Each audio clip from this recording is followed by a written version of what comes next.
So thanks everybody again for being here. My name is David Wadsworth, an account executive with Revelwood, joined by my colleague, Haley Elliott, who will be the one who's showing you today's overview demo of adaptive planning here in a few minutes. I just want to take a few minutes here to give you an idea of what to fully expect out of today's presentation. First, just some background on Revelwood. We're a platinum business partner of Workday, and what that means is that we're a part of an extremely select group of partners that help you evaluate and implement adaptive planning. We have over 25 plus years of experience and made up of a diverse team of certified experienced consultants that bring decades of financial operations and system know-how. We've implemented over 150 plus adaptive customers over the past couple of years, and this continues to grow. Not only that, but we also help existing adaptive customers with model enhancements, integrations, support services, and one-on-one training. I'm aware that some of you may be here because you're in an active initiative to get into a cloud FP&A solution, and some of you may just be here to learn or you're curious. Either way, we greatly appreciate you taking 15 minutes with us over the next few days just to quickly have a quick chat, see what your current challenges may be, and if you guys have any feedback on the presentation, and whether there are resources that we can follow up with. An important thing to know is that the demo today is meant to just really give you a glimpse into what adaptive planning can do for the biotech pharma industry. We should be finished in about 45 minutes. During that time, everyone here is on mute, but if you have a question, there is a Q&A button down at the bottom. Please enter it there and we'll try to get to it. And if not, during this, we'll make sure to get back to you via email. So I only have a few slides before we get started with the demonstration. Adaptive planning is a place where you can do your modeling, reporting, and analytics all in one place. Everything you need is in one solution, and it'll act as your central source of truth, if you will. So typically, we're talking with finance teams, and of course, we're pulling in the general ledger data, but adaptive can connect to really any data source that you need it to, because at the end of the day, data is data, and you'll be able to bring all of that data together into one place to model and report on with confidence. And this slide gives you an idea of some of the areas of the business that you can model and plan using adaptive, as it's not limited to the core financial planning and analysis. You can model out really any operational area of the business that you want within adaptive, including financial, sales, marketing, workforce, and IT. So I'm sure you're thinking, it's awesome, really awesome stuff, David, but what separates adaptive from the rest of the pack? And it's a great question. So adaptive runs on the elastic hypercube technology, which is a patented Workday technology, and it's a key competitive differentiator. There's a couple different types of solutions in the market. The Excel add-in solutions that have all the same problems of Excel, too many members in a dimension, accounts, SKUs, job titles, employees, customers. It's going to lock Excel up. And Excel can't calculate just what it needs. It has to calculate every sheet and save it all to disk. So if your Excel is locking up, now your Excel add-ins will lock up for all the same reasons. Then you've got your traditional cube databases. The image here on the left, it's a graphical representation of the database. Traditional cube databases have to save every intersection of every dimension. So you see all that white space, and it's all a bunch of zeros, but you must save all of that to a disk. So what a proprietary database does is save only the valid data intersections. It's also intelligent, so when you change something, it doesn't have to save all, rather calculates only what it needs to, and that's why it's so fast. So where one of these cube-based systems will tell you to keep the number of dimensions down, or it'll get too slow, or they'll break the database up into multiple cubes that must be batched, updated, or losing detail each time you move. And because of this technology, we'll have clients with over 200 dimensions, hundreds of versions, and this has minimal impact on performance. But the reason it's key is because it makes the solution scalable and able to have an unlimited number of dimensions, an unlimited number of versions and scenarios. And when you give your system needs more processing power, the system's intelligent and expands to give it to you. But what's equally important is that you have the power without losing ease of use and maintainability. As you'll see as Haley walks you through this demo today, everything is extremely intuitive with drag and drop functionality so that the end users can truly own and operate the system without assistance from IT. And that's truly why Adaptive has almost 6,000 customers globally in all industries. We're way more than any of our competitors in the FP&A solution space. Did you know that Adaptive has a 95% gross retention rate? This speaks to the value of what customers are getting out of Adaptive across all types of industries, as you can see here, and it's rapidly growing. And as you can see, across all industries. And our commitment to innovation and customer success is recognized by the industry. It's a product that gets the highest user ratings and delivers business agility in times of change. And you can expect the software to be easy to use, implement, and maintain as your business scales. Being ranked #1 ease of use, customer experience and satisfaction, usability, and best ROI, this should make you very excited to see Haley's demo. No pressure. Cool. Thank you for the intro, David. So for everyone who's joining us today, my name is Haley Elliott. I'm one of our pre-sales solution consultants at Revelwood. As a little bit of background before I hop into our demo, I've been working with adaptive planning for 2 years now and actually spent the first year of that doing implementations. With a lot of those implementations actually focused in the biotech industry. So as we go along, if you have any more technical questions or anything like that, please feel free to pop them in the Q&A box. And as David said, if I can't get to them during the demo for time purposes, we'll definitely follow up with you.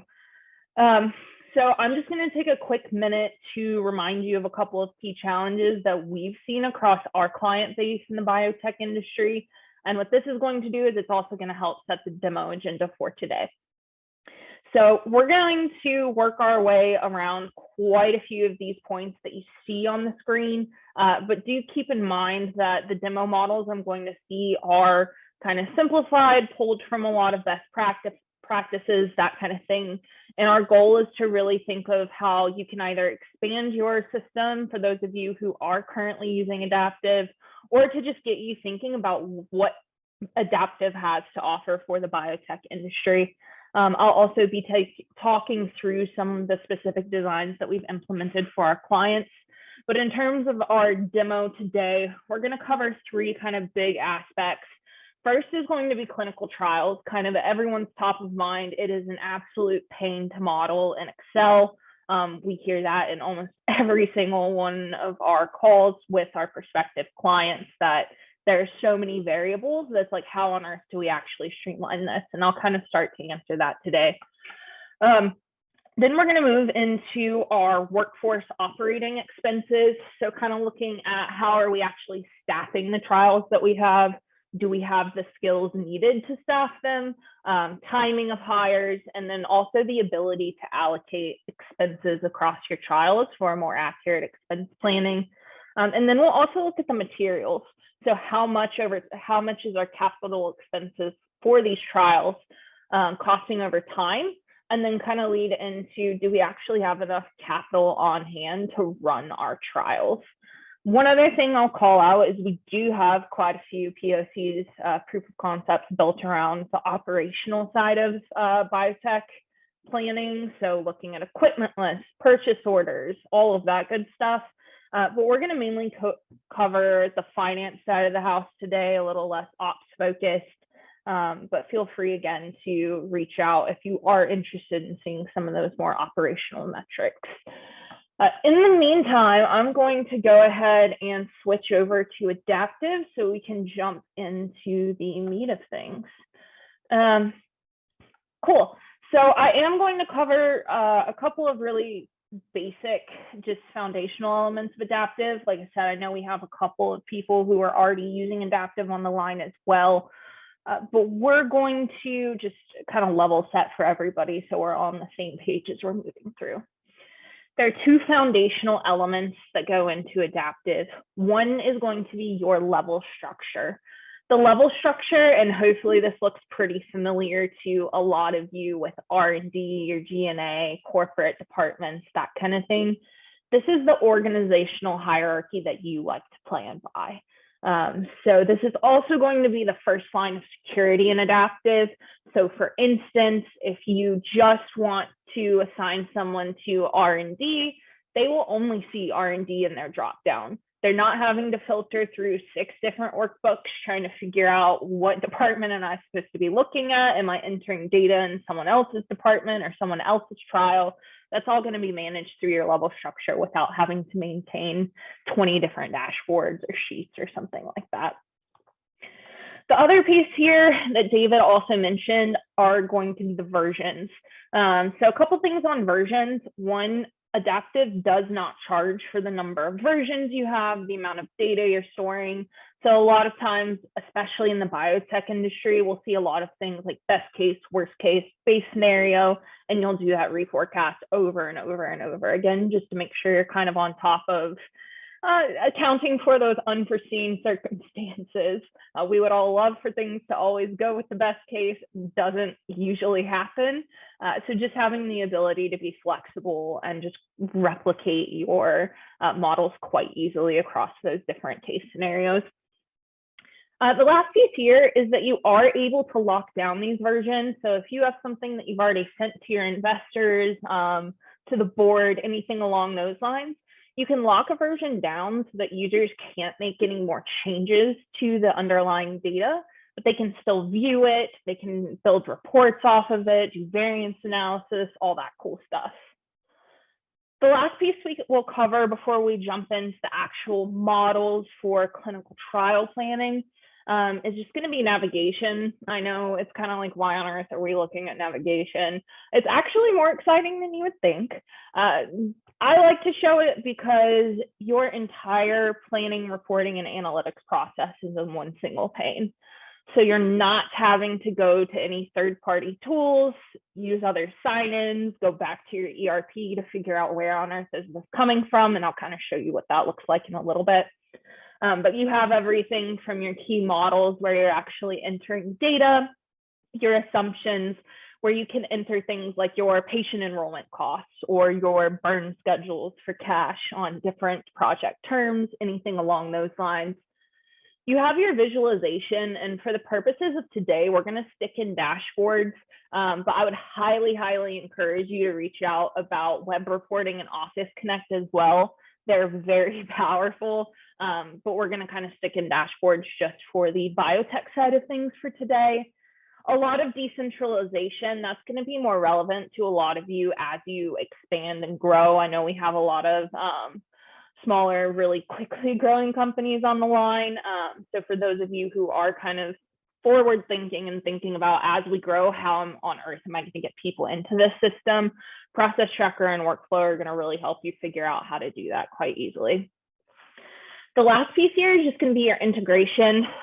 David mentioned this earlier, but Adaptive is data agnostic. We can connect to any system. When I say any system, I truly mean any system. We've worked with some really, really, really old on-premise systems, and there's really nothing too challenging for us to integrate to. That's also going to loop back to a lot of your operational data with those purchase orders, making sure things are coming in on time, being able to track capital transfers, all that good stuff. Cool. So we are going to pop over into some of our actual models. And like I said, I'm going to start with the trials themselves and then kind of work back into the supporting details around materials for those trials and the actual people staffing them. So a couple of notes on dashboards. One is just the ability to drill down into any number, graph, anything that you see. So here, I know that cash is critical for all of our biotech companies.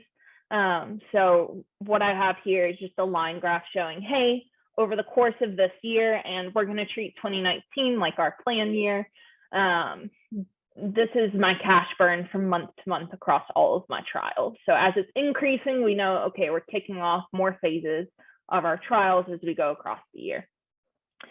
So anytime you see one of these just data points, you are able to drill into the underlying data without having to create a new chart or anything like this.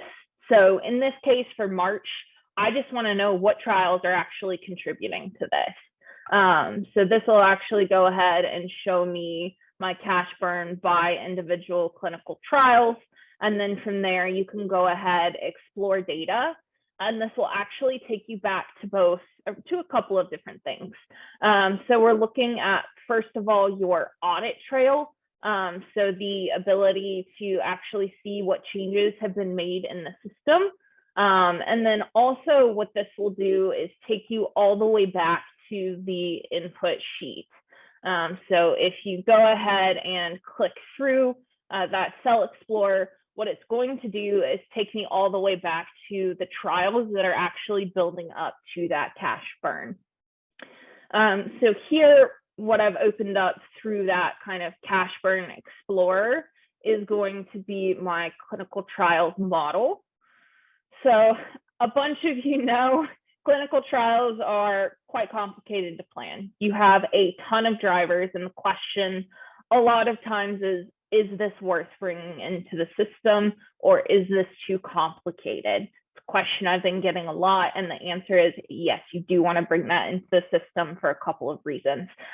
So one reason is just going to be collaboration. I know a lot of you on the FP&A team are kind of saddled with going out and finding all of your clinical lab directors or your PMs, that kind of thing, getting their updates on their clinical trials, and then amassing all that data yourselves instead of actually spending time analyzing that data. And obviously that's going to be a pain for you. So Adaptive, that's one place where you can actually see a lot of value when you bring your clinical trial planning into a database or a planning system like this, is just that collaboration. The other piece is going to be standardizing your drivers.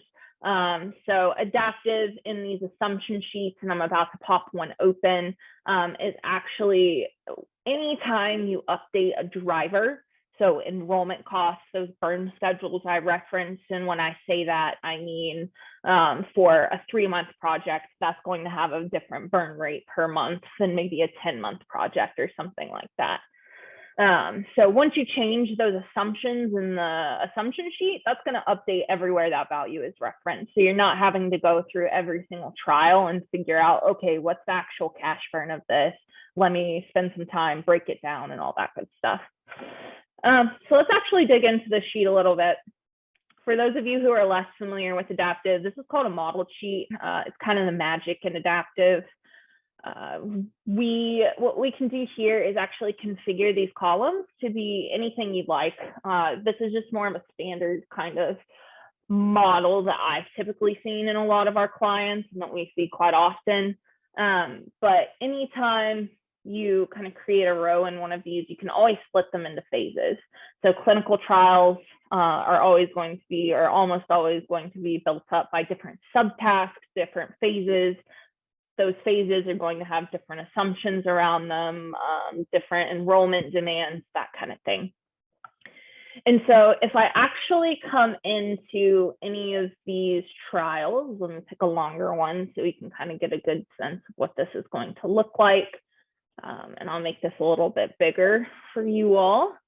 So these are the row details behind kind of what's happening during that trial. How is this actually impacting our cash flow, our income statement, all of that good stuff. So a couple of metrics back here. This is also going to be configurable for you all, but just cash required.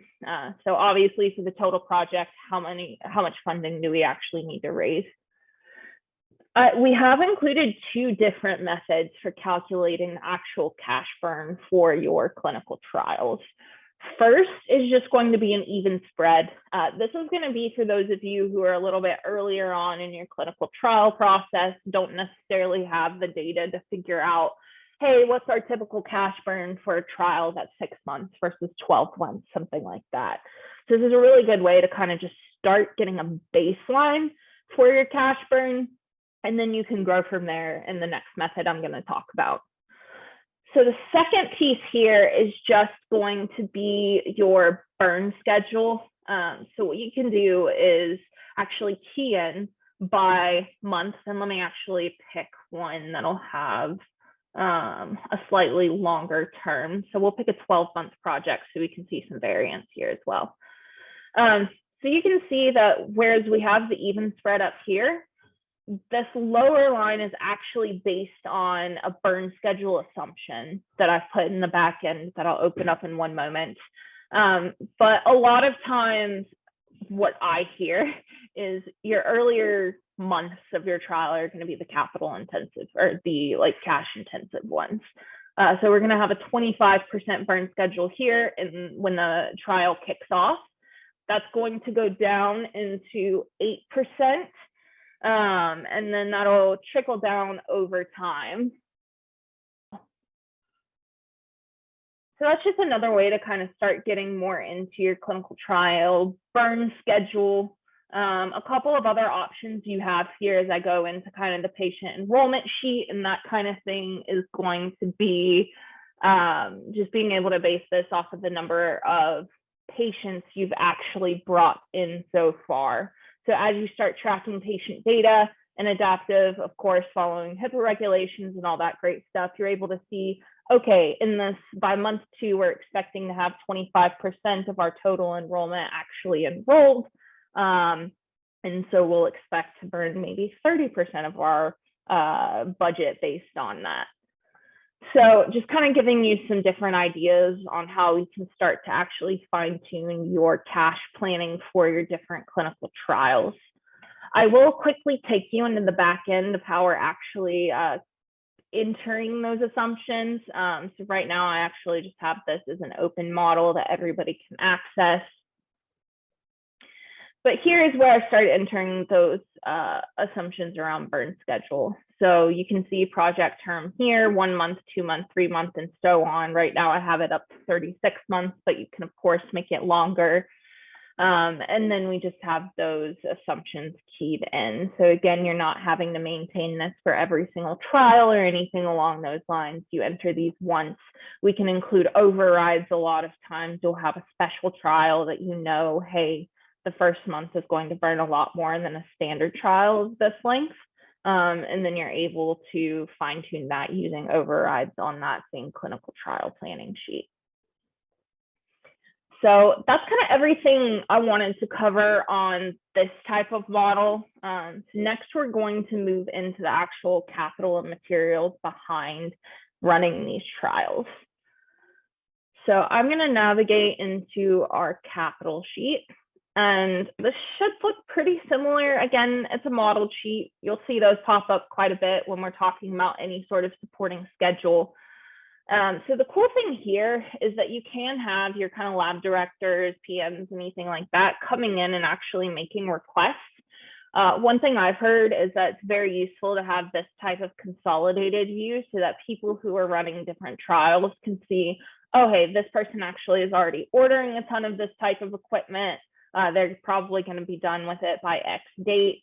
We don't necessarily need to repeat that order. So that'll help you kind of catch any duplicates in your capital orders before you actually start submitting those POs. We also have a couple of options here in terms of priority and approval. You might choose to organize priority by the urgency of the trial. So, you know, trial 1 is starting in February. Trial 2 is starting in November of this year. You're going to want to prioritize getting the materials for that November trial. And then, of course, the approval column. So once you have all of your lab directors, that kind of thing, submitting their material request for their different trials, you are actually able to have someone come in, maybe from the operations team or something along those lines, and go through an approval process. So anything that's marked as approved is going to show up on your financial statements. Anything that's pending or rejected is not going to show up. And then over here, we're just starting to calculate the actual capital expenses. In the back end, we'll have some calculations here as well around depreciation. So just being able to look at your depreciation and amortization over time as well. So Adaptive is able to automate all of this. Capital is actually a very common model that we typically build out for all of our clients but I think it's especially useful to show in this case just because, again, our goal is to also take some of the burden off of you guys in FP&A. And so when you're able to bring in lab directors and that kind of thing to actually take ownership of their own budgets, they're also going to be more likely to stick to those budgets.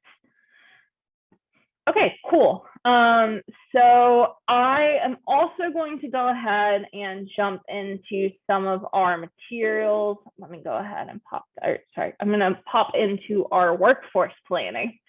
We just looked at materials, so we're kind of working backwards again into what are our trials, what do we need to do them, and now we're looking at who we need to staff them. Again, I'm looking at a different dashboard here, and I didn't mention this at the beginning, but you are able to customize kind of what individuals are looking at when they come into the system. So if you have someone who wants to see a dashboard, you can customize that. You can just have it be a standard kind of help page, anything along those lines. Every view is customizable to the end user again. So if you're bringing in lab directors or something like that, they don't have to have the full FP&A view. You can kind of restrict them so that they're only looking at the stuff that's really relevant to them. So talking about people, this is going to be more around our staffing and FTEs. For those of you who outsource a lot of your kind of trials work, this part might be slightly less relevant in terms of the leasing capacity and that kind of thing, but you'll still need to be able to track your workforce expenses, and I will get into that as well. So we'll be kind of covering both sides of the house, those of you who run your own clinical trials and maintain that space, and those of you who outsource that. So a couple of things going on here. One is just occupancy. Do I have enough lab space to even run my trials? So what I'm doing here is taking my current lease capacity, and what we've done is just set up a pretty straightforward schedule where we're loading in your lease schedules and including the capacity for both staff and patients, or if you work with machines, something along those lines, how many machines can be fit in that area. And then from there, you can say, okay, this type of machine can serve this type or this many patients, that kind of thing, to make sure you actually have enough for to again, staff your trials. So being able to get into work preferences, all that kind of thing. I know this is more of an advanced planning side of the house, but just like to highlight that. And for those of you who are more workforce intensive, also being able to start going into both role-based planning and your team-based planning. So this is where we, again, start to bring other people into the system, looking at what are our expenses by individual trials. Obviously, if I'm running trial 1, I don't necessarily care what trial 2 and trial 3 are doing. So I am able to limit my view by the different teams if I choose to do so. I'm in an admin account right now, so I just want to see the status of all of my trials. So the way we've built this up is through a workforce planning sheet that's a little bit different than how some of the more standard ones you might see just for the everyday FP&A team outside of the biotech industry. So here I'll call out kind of 2 unique pieces of this. So one is just going to be the ability to allocate employee expenses across trials. So typically a lot of your clinicians, your lab directors, technical specialists, anything like that, their time is going to be split across different trials a lot of the time. So what you're able to do here, I'm taking Peter Parker, for those of you who are Spider-Man fans, you're able to split these individuals between different trials. Right now, I'm just saying start and end date, doing an actual transfer. But what we might also do is start to bring in hours data over here if they're starting to work on multiple trials at once, and then use those allocation percentages to split their costs across different trials. So that's one way to kind of manage either transfers or working on simultaneous trials. The other piece here that's more advanced that a lot of you who actually have adaptive planning may not be fully utilizing is skill-based planning. So right now it's skill 1, skill 2, but as you all know, clinical trials are pretty specialized. You need people with very specific backgrounds and skill sets. And if you have skill 1, you have to go through a layoff process. You lay off everyone with skill 1. A trial comes up that actually needs that skill. You're kind of out of luck because you didn't realize, hey, we just had to lay off everybody who was actually able to run that trial. So in the long run, that's also going to drive your costs up in terms of time, recruiting expenses, all that good stuff. So again, just the ability to look at, okay, what trials do we have coming down the pipeline? What skills are needed for them? And then all of these, of course, will have those rows in the background for kind of cumulative salary, headcount, if you do any sort of FTE work for your partial hires, anything like that, we can handle that as well. And typically we'll have your tax calculations and that kind of thing. Adaptive's built-in financial intelligence will also help you be able to fine-tune your tax expense planning. I know that's a little bit outside of the scope of this conversation, but just being able to track, hey, Ariel is hitting her max, and let's go ahead and cut off that tax burden calculation and restart it in the upcoming January. So that's usually a standard calculation that we'll include as well. So that is everything that we were planning to kind of run through today. I know that was a very brief overview. There's so much more we could show in terms of direct cash flows. Again, if you are more interested in the operational side of things, I started touching a little bit on lease capacity and kind of capital management, that kind of thing. But we do have very detailed POCs around equipment lists, purchase orders, getting more of your operational side of the house involved in your planning process. So if you'd like to follow up on any of that, please let us know. But yeah, in that case, I will go ahead and turn things back over to David to wrap us up. Thanks, Haley. Mhm. Hope everyone saw how powerful, flexible, and especially how easy Adaptive is to use with that simple drag and drop functionality. If you need more, we have plenty of resources we can make available to you, such as a one-on-one demonstration that speaks more to your needs. We can offer up ROI sessions to quantify the value of this investment, hands-on workshops, where you can even get your hands on a trial of Adaptive as well.